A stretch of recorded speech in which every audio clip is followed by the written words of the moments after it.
Hey guys, Matt here. Just explaining why High Ticket Hero exists and why I sort of created the company. I've got sort of five key reasons I want to sort of break down and make sure it's sort of super clear in terms of the opportunity that I saw and why so many of my clients are seeing a lot of value behind the service that we're sort of offering there in the investment BA space. So the first point I want to speak to is the difference of understanding what's happening in your marketing funnel versus your sales funnel. There's a lot of BAs out there that do really, really well from a marketing standpoint. Again, they might be running paid ads or really sort of successful podcasts. The leads are coming through, the leads are great, but it's what's happening once the leads hit the CRM. So the actual sales process is off. Ad hoc phone calls, not proper follow up. Homework resources aren't educating people throughout the process too. So it gets really, really messy. So the amount of deals you can harvest significantly drops off, and how much money you're making per revenue per lead actually drops off as well. So that's a big thing, is where does the marketing funnel end? So marketing is more a lead focus versus the sales is more the conversion piece as well. So understanding those two different parts of the funnel and pipeline is really, really important. The next point I like to highlight is as leads are coming in, and then, okay, let's say you do have the awareness of what's happening in the sales funnel, like where do you start? So I see a lot of BAs, they focus on the wrong things. They actually break the things actually working, or they're changing too many things at once. So they don't have a North Star of performance. And it makes it really hard to know, okay, is this working? Is that not working? And they don't know what the right KPIs are to make it work sort of longer term. So it's doing the wrong thing in the wrong order in the wrong way, and things just get worse and worse and worse. You want to know, okay, these are working, these are above industry standards and averages. This is going to lead to really healthy profit margin, cost of acquisition, return on ad spend if you are running sort of paid ads, versus chopping and changing everything overnight. It can get quite messy too. So it's doing the right things at the right time. Are the leads 10 out of 10? Is that knocking out of the park really high quality leads with good intent? Is the discovery call process 10 out of 10? So once the leads are coming in, are they speaking to people quick enough and having high quality conversations with your discovery call team? And then is the closing 10 out of 10 as well, what that looks like for the calls themselves, but also the follow up.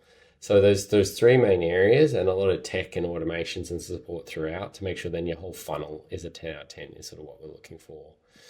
The third point I really see sort of going wrong, and again, why I sort of created the business, is people get the BA business to a certain point and then it becomes a bit too hard. They look at a do it for you model as well. So an external agency that's coming in and doing it all for your behalf, hiring salespeople, running the sales calls and taking a clip, sometimes it can be 15, 20, 25% of the actual business.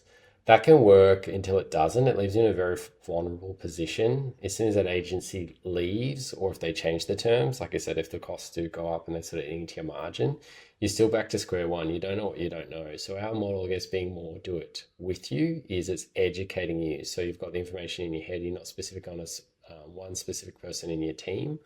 But building it out and more that sort of human capital in your business. So people in your team know what's going on. It's in your head and you understand why, and sort of educating throughout the process too.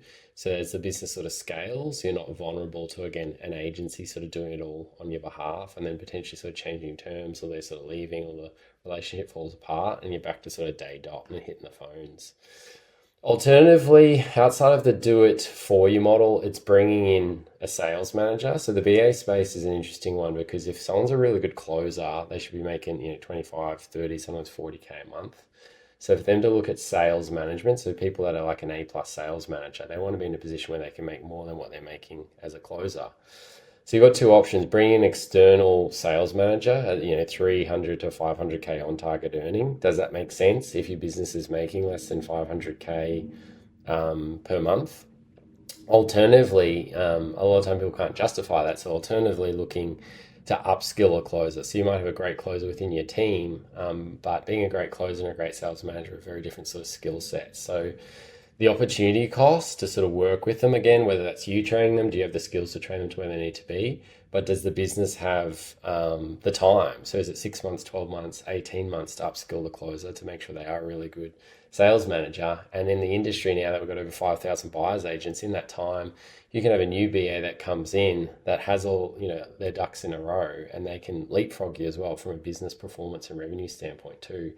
they've built it out the right way in terms of sequentially building out their funnel, plugging in the right people at the right time to then get you to a point where their business might be doing more than yours, even though you feel like you've been in the industry longer or you've got a bigger following or got more awards or sort of experience. So seeing a lot of that happening as well. So it's understanding sales management is really, really important. What we do is more sort of fractional sales management as well, so it makes sense from an ROI standpoint. But just that sort of dichotomy of upskilling a closer into sales manager role, the time to do that, are they going to be the right person, versus bringing a gun sort of sales manager externally, and can the business justify that as well if you're not at that sort of 500K a month plus sort of run rate. So this is what we're seeing. The last point, just to cap it off in terms of the 5 reasons why we exist as a business, is BAs can just get stuck. So I've highlighted a few different situations. Sometimes there can be a newer BA sort of starting out. They might be doing under 100K a month, or ones that are a bit more established, so 100 to 250K a month versus 500K a month plus. There's a lot of BAs that get trapped at different stages and they stagnate. So sometimes they're doing a lot themselves. They're doing the sales calls, getting to a point where the pipeline's looking really healthy, but then the sales activity sort of drops off and it's sort of slower months. So you get this volatility. If you're not sequentially solving your problems, what's happening in the funnel today, but then always thinking about the future of where things are going, 3, 4, 5 months down the track, and bringing in systems that are going to work and increase how much money you're making per lead, and that sort of lead to sale rates improving, that's where you can get stuck in terms of service delivery and sales. So I put more ads out there. If you're running ads, I'm not sure I'm going to get the ROI because I can't do the sales activity. Do I bring another salesperson? I don't know if I'm ready to bring them in. Are we going to have enough leads for them? Are they going to leave? What do I pay them? So you get in this limbo land, and it can be really dangerous because then again, you can be eaten into your profit, and at the end of financial year you look back and say, hey, we've actually lost our market share, we're not making as much money, and I don't know what to do. So having the right things built out in the right way, so sequentially you can grow really, really fast, and that's what I'm seeing some of my clients sometimes double their business in sort of 60 to 90 days. Just building out really smart, the right way, getting to the point where you can run it by yourself and understand which levers to push and pull. So if things do go a little bit off on the service delivery side or the sales or marketing side, that you're still empowered and controlling your sales funnel yourself. So hope that helps to give some insights why we exist as a business, and I look forward to speaking it all through with you a little bit further soon. See ya.